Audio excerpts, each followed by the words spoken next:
Maganda ang pagkakagawa sa pendant na to, ha. Ang astig pa ng itsura ng dragon. Kung ayaw mong mamatay, sundin mo lang ang gusto namin! Manong, hawakan niyo yung manibela! Manong!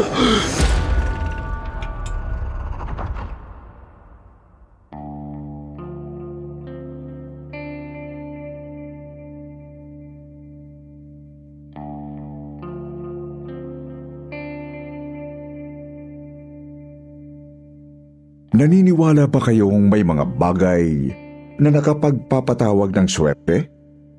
O yung mga tinatawag na lucky charm? Maaring mahirap para sa marami na maniwala sa mga ganitong bagay. Pero kung mapapasa kamay mo kaya ang isang tunay na lucky charm, talaga namang ikatutuwa mo yon, hindi ba? Subalit paano kung may kadikit na kababalaghan ang lucky charm na napunta sa iyo? Pangahawakan mo pa rin ba ito? O isusuko mo na lang? Yan ang tanong na bumabagabag sa isip ng ating letter sender na si Perry dahil sa isang wooden dragon pendant na napunta sa kanya. Alamin natin kung anong klaseng swerte ba ang kanyang tinatamasa at anong kababalaghan naman ang dulot sa kanya ng parehong lucky charm. Kaya naman, huwag na nating patagalin. Narito na ang ating kwento ngayon dito sa Kwentong Takip Silim.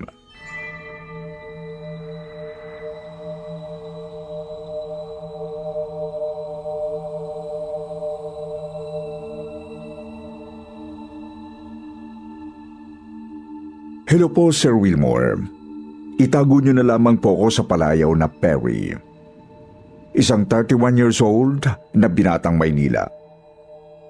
Nagtatrabaho po ako bilang programmer sa isang bangko dyan sa May Binondo. Sumulat ako sa inyo para magbahagi ng isang kakaibang bagay na patuloy kong nararanasan sa buhay ko.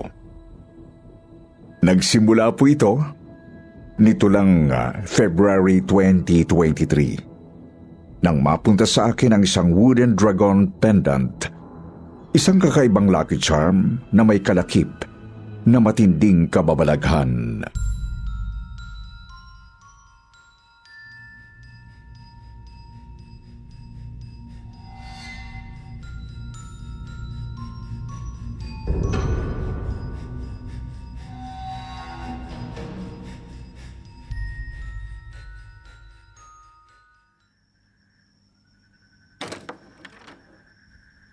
Dong Shifa Chay Polo!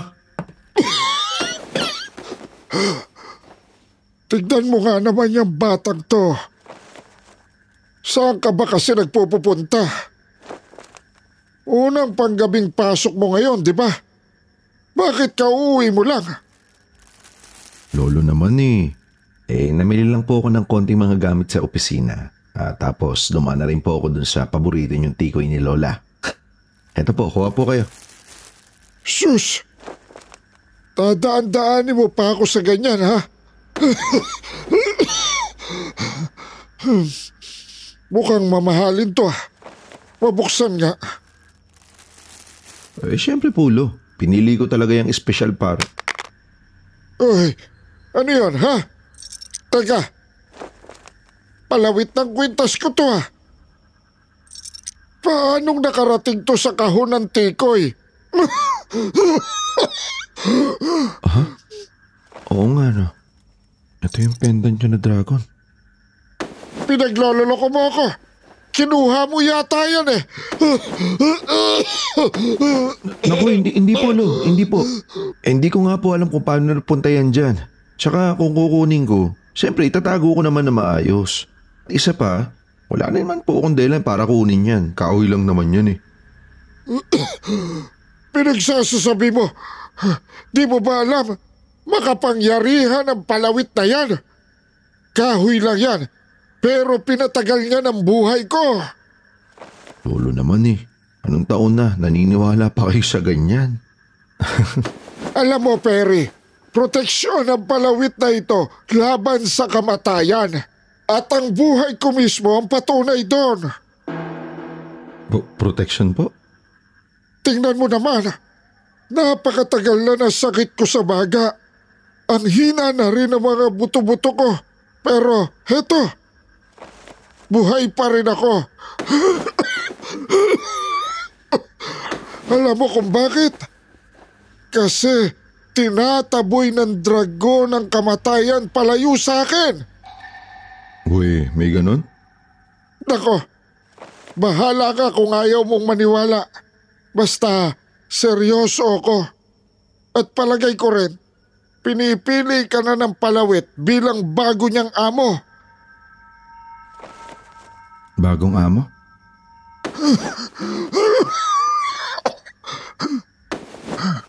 Namimili ng magmamay-ari sa kanya ang dragon na yan. Sa amo kong incheck galing yan. Tapos, katakatakang napunta na lang bigla sa bulsa ko. Ninakaw niyo po yata eh. Ayaw mong maniwala. Sige nga, ipaliwanag mo kung paano yan napunta sa kahon ng tikoy na kabibili mo lang. Sige, sagot! Ay naku Lolo, magpahinga na po kayo. Lumalala yung ubo niyo eh. Kaya lumalala ang ubo ko kasi malapit na ang oras ko. Wala eh. May bago ng amo ang dragon. Kailangan ko nang tanggapin ang kapalaran.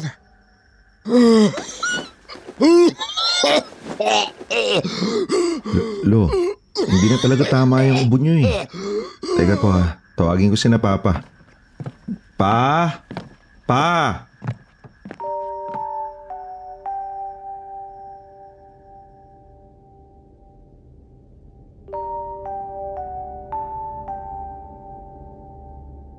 Sinugod po sa ospital si Lolo Feliciano noong gabing yon, Sir Wilmore.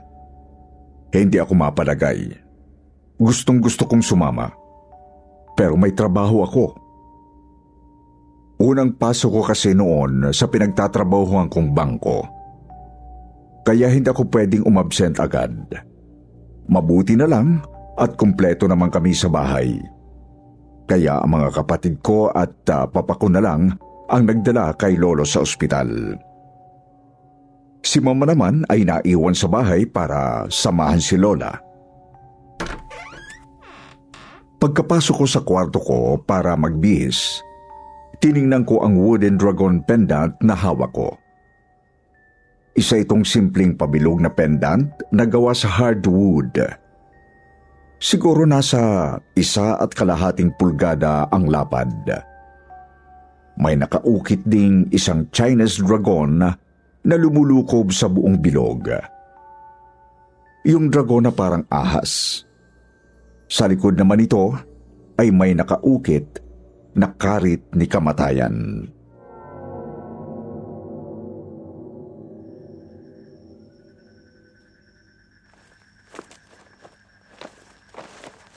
Maganda ang pagkakagawa sa pendant na to ha. Ang astig pa ng itsura ng dragon. Pero, alangan namang ilagay ko to sa kwintas ko. Pwede yung baduy kong tingnan, no? Pwede pa siguro kung isabit ko na lang to dito sa kwarto. Pero, paano kaya to talaga nakarating sa box ng tikoy? Bahala na nga. Bihis na muna ako.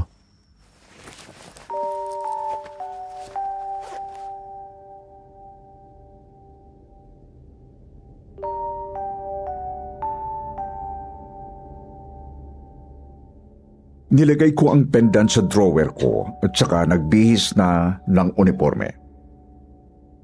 Nagpaalam kina Lola at Mama at agad nang umalis. Naging maayos naman ang unang araw ko sa trabaho. Bagamat hindi mawala sa isip ko ang pag-aalala sa kalagayan ni Lolo. Kaya naman naisip kong dumiretso na lamang sa ospital pagkatapos ng shift ko. Mga bandang 4:00 ng madaling araw nang lumabas ako ng bangko.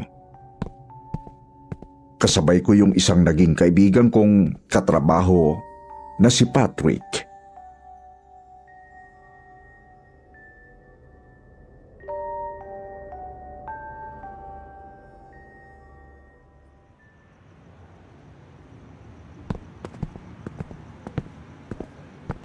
Sa ospital ka pa diretso, di ba? Oo nga eh. Hindi ko maiwasan maglala para sa lolo ko. Oo siya. Mauna na ako. Sa kabila na ako dadaan eh. Sige, Brad. Ako naman maglalakad pa papunta ka sa Akayan. Ingat ka dyan. Maraming siraulo dyan banda. Ganun ba? Sige, salamat Mauna na ako.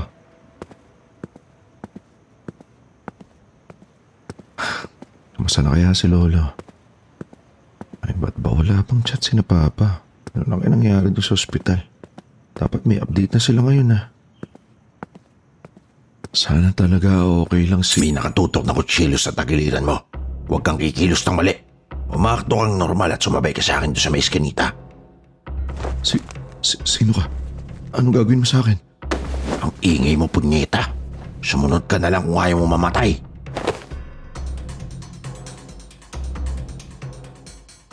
Nangatog ako sa takot para sa buhay ko noon, Sir Wilmore.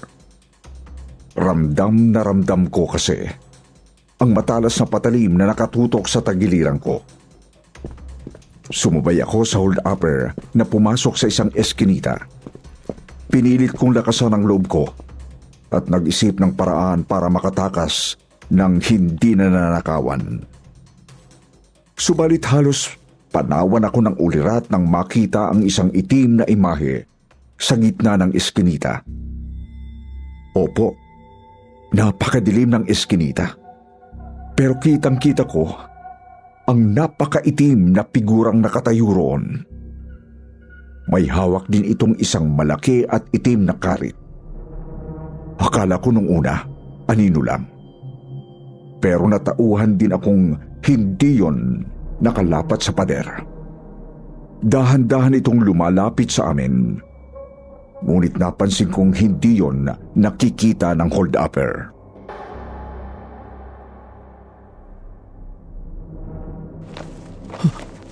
Anong klaseng nilalang yan? Bigay mo sa akin pera mo. Bilisan mo kung gusto mong pang makauwi. Diyos ko, mamatay na ba ako? Hoy, ano ba?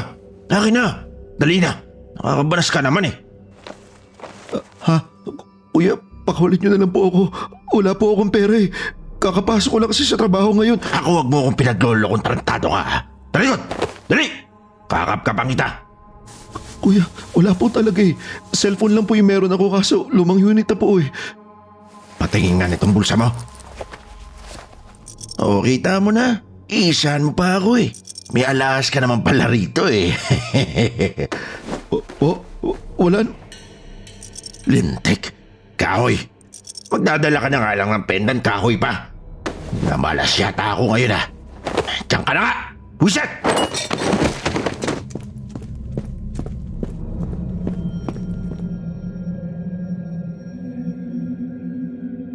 Napasubsob ako sa semento nang itulak ako ng hold-upper, Sir Wilmore. Tinapon din niya ang kinakalawang niyang kutsilyo sa tabi ko. Pagkatapos ay dali-dali na siyang naglakad palayo. Nagtaka ako kasi hindi man lang niya sinuri ng maayos ang bulsa at wallet ko. Hindi rin niya kinuha ang cellphone ko na pwede sanang ibenta ng mga 2,000. Nagtaka rin ako kasi paanong nakarating ang wooden dragon pendant sa bulsa ko. Gayong iniwan ko naman ito sa drawer ko sa bahay. Nakita kong nasa lapag na rin at katabi ng kutsilyo. Kinuha ko ito. Tapos ay nilingon ko ulit ang itim na figura. Lalo akong nahintakutan kasi nakaumang na pala ang patalim ng karit nito sa akin. Subalit hindi ito lumalapit. Ramdam kong gusto ako nitong lapitan pero may kung anong pumipigil sa kanya. Napatingin uli ako sa pendant na dragon.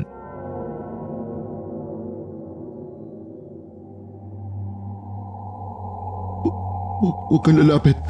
Diyan ka lang. Huwag mo ko lalapitan. Huwag mo ko lalapitan. Dalimaw ka! Diyos ko, protektahan niyo po ako. Ilayo niyo ako sa mga nilalang na ito. Maawa naman po kayo sa akin. Ayoko pang mamatay.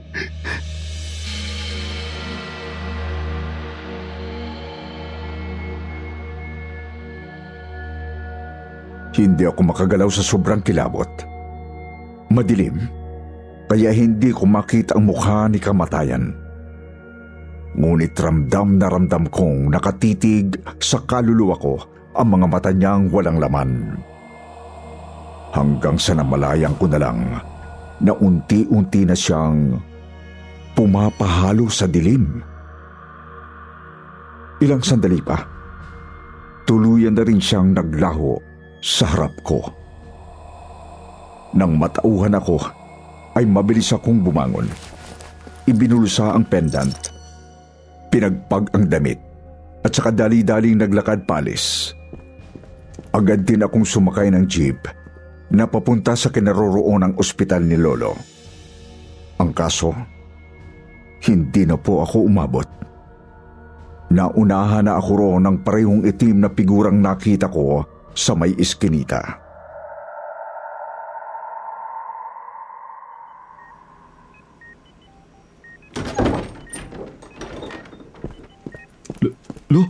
Lo, andito na po ako.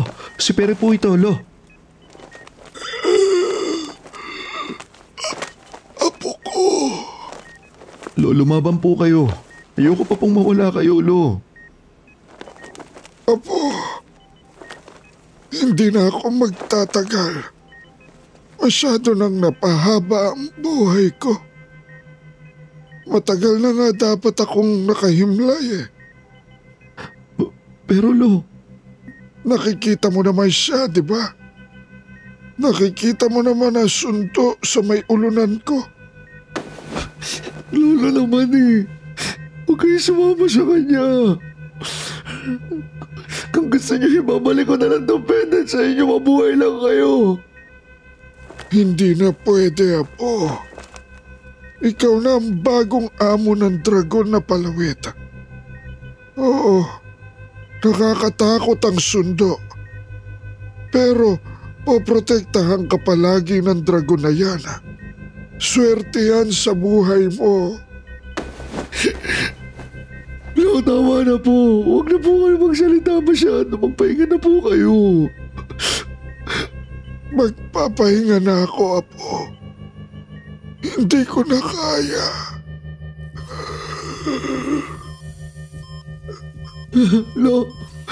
Lolo! Lolo Feliciano! Lolo!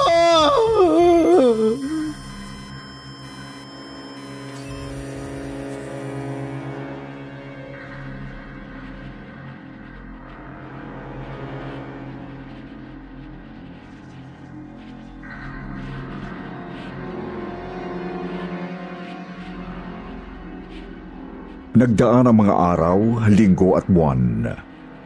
Unti-unti nga po akong sinerte, Sir Wilmore. Gumanda ang pasok ng pera sa akin, sa sahod ko man o sa munti kong online business. Gumanda rin po ang kalusugan ko. At higit sa lahat, palagi akong nakakaiwas sa mga matitinding panganib gaya ng aksidente. Nakakikilabot nga lang kasi nakikita ko mismo si kamatayan kapag nalagay sa alanganin ang buhay ko. Bagamat hindi pa rin niya ako magawang lapitan. Nakikita ko rin siya sa tuwing may sinusundo siyang ibang tao sa paligid.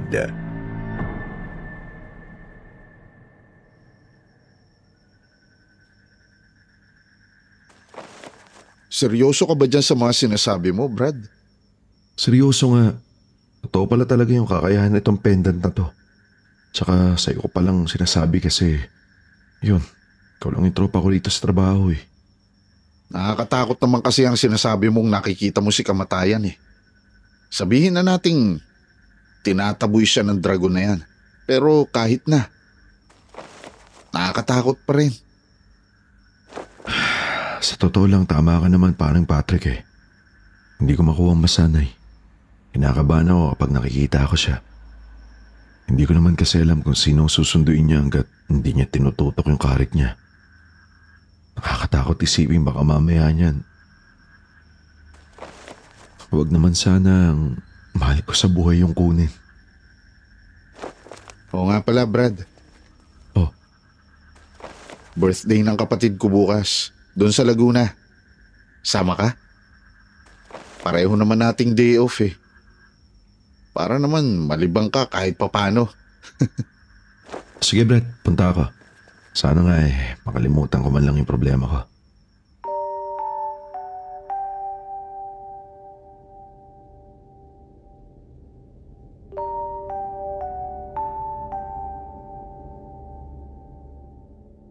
June 2023, nang pumayag akong sumama sa katrabaho kong si Patrick. Papunta kaming Laguna kasi birthday raw ng kapatid niya. Mga 2:00 ng hapon kami bumiyahe para maabutan ang handaang kinagabihan. Doon ko na rin balak magpaumaga dahil nag-aalangan akong bumiyahe ng malayo kapag malalim na ang gabi. Magkatabi kaming umupo ni Patrick malapit sa bandang likod ng bus. Ako ang nasa may bintana. Hindi ko na matandaan kung anong oras na nang makalagpas kami ng NCR. Basta ang natatandaan ko ay napapaidlip na ako nang bigla akong maalimpungatan dahil sa pamilyar na presensya.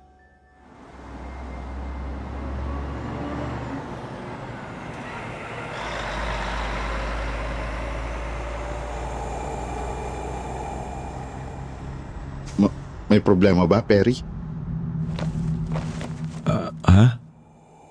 Parang di ka kasi mapakali. Lingon ka ng lingon. Wala Brett. Huwag mo na lang ako pansinin. Pare naman eh. Para namang wala ka pang naikukwento sa akin. Ano? Andiyan ba siya? Namumutla ka eh. Nararamdaman ko siya, pre. Pero hindi ko siya makita. Ang sigurado ko lang, andyan siya sa paligid.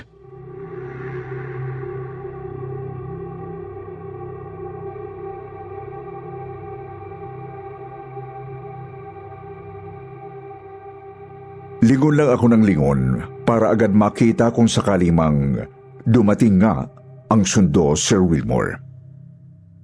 Napakalaki ng mga butil ng pawis ko dahil sa kilabot. Isipin ko pa lang kasi na baka may mangyaring masama sa sinasakyan namin ay hindi na talaga ako mapanatag. Hanggang sa hindi na ako makapagtimpi, saglit akong tumayo at lumingon sa likod ng bus. At doon din ay napabalik ako ng upo at saka napasandal ng madiin.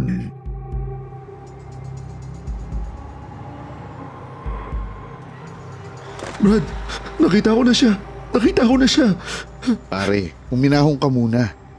Walang maitutulong yung pagkataranta mo eh. Teka, saan ba siya ngayon? Baka naman kasi ibang sasakyan ang pakay niya. Hindi pre, hindi. Nakaumang yung higanting kalit sa likod ng bus. Ando sa may kaliwang bintana. Sus Joseph, ano kayong mangyayari? Banayad naman ang takbo nitong bus eh. Siguro nga walang problema itong sinasakay natin. Paano naman yung iba? Teka Brad, huminahon ka muna ha. Baka may makarinig sa'yo eh. Tapos magkagulo. Hold up to! Ibigay nyo sa amin lahat ng mga pera, cellphone at mga alahas nyo! Anak lang, nalintigan na. Ito na yung Brad, ito na yun. Ikaw naman, huwag mong pahintuin yung bus kung ayaw mong pasabugin ko yung bungo mo. Dire-diretso ka lang hanggang sasabihin kong huminto ka. Boss, maawa po kayo sa akin. May mga nakatapo po akong binubuhay. Namamasada lang po ako. Huwag niyo po ako papatayin. Bobo ka ba kaya hindi ka makaintindi? Kung ayaw mong mamatay, sundin mo lang ang gusto namin. Ayoko na Brad, ayoko na. Nandito na siya sa loob. Nandito na siya sa loob ng bus. Maawa po kayo sa akin, boss. Huwag niyo po akong patayin. Huwag niyo ako... Lintik kang matanda ka. Mamamatay tayo dyan sa ginagawa mo. Ayusin mo ang pagmamaneho. Hoy, ayusin mo. Hindi Manong. Manong, lang ang manibela. Manong!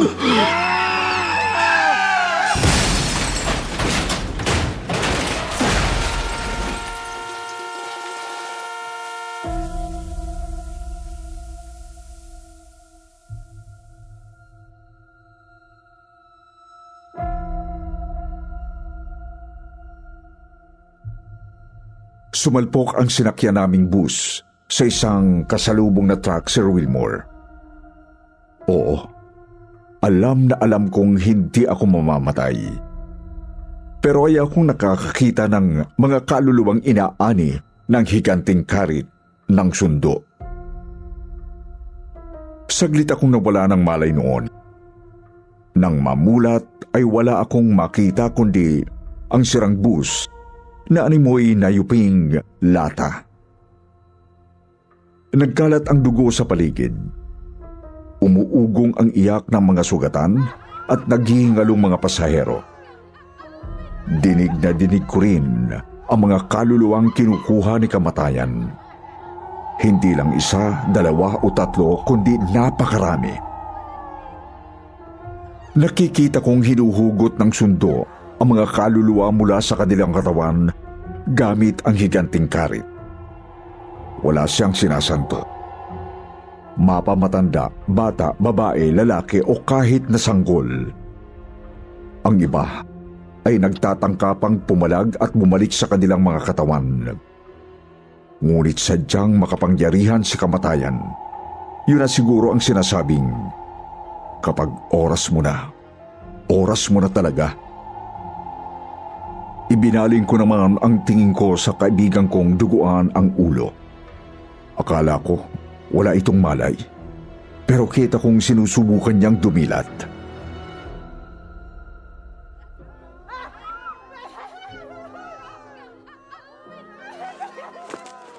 Patrick! Patrick, gumising ka! Patrick! Patrick! Perry, wala ka man lang galos. Aray, ang sakit ng braso at bewang ko. Huwag mo na akong isipin. Ang mahalaga ikaw. Maluba ang kalagayan mo. Huwag ka munang gumalaw masyado. Antayin natin yung tulong. Teka. Tulong! Saklolo! May mga buhay pa rito! Tulungan niyo kami! Tulungan niyo kaibigan ko!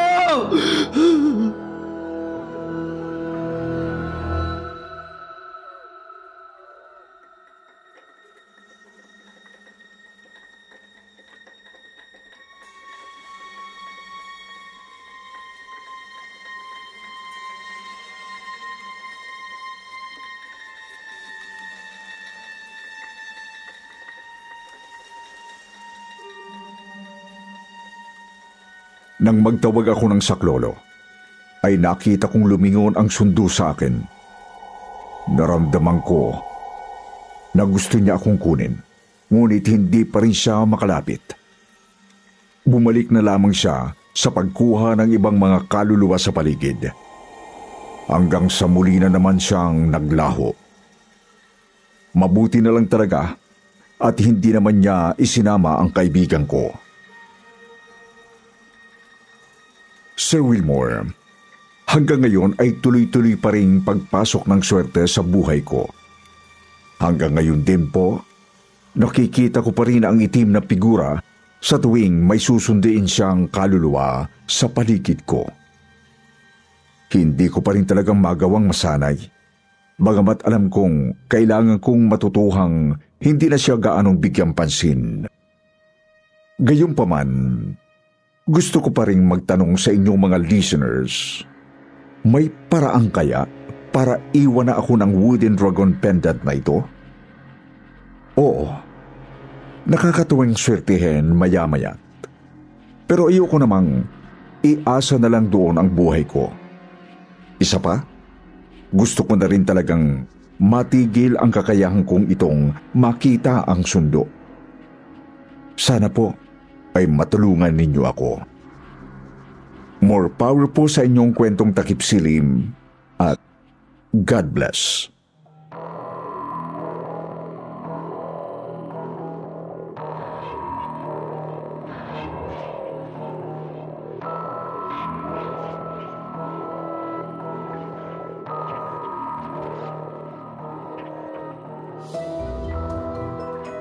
At ngayon naman, dumako na tayo sa paborito nating shoutout portion.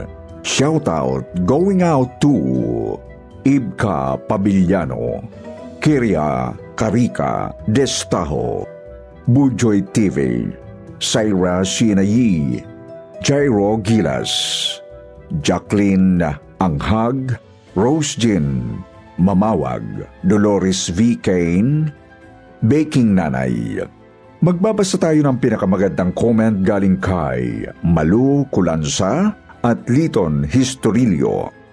Sabi ni Malu, mula sa kwentong Sumpa sa Sulat, maging mabuti sa kapwa anuman ang antas mo sa buhay at antas ng kapwa mo dahil hindi natin alam ang kakayahan ng mga taong nakakaharap natin. Sabi naman ni Liton mula sa kwentong Sumpa sa Sulat, wow! Grabe, sobrang ganda ng kwentong ito. May magandang aral na mapupulot na dapat lagi nating piliin maging mabuti sa kapwa ayon sa kagandaang loob ng Ama sa Langit. More power kwentong takip silim. Kabayan ko pang may padala.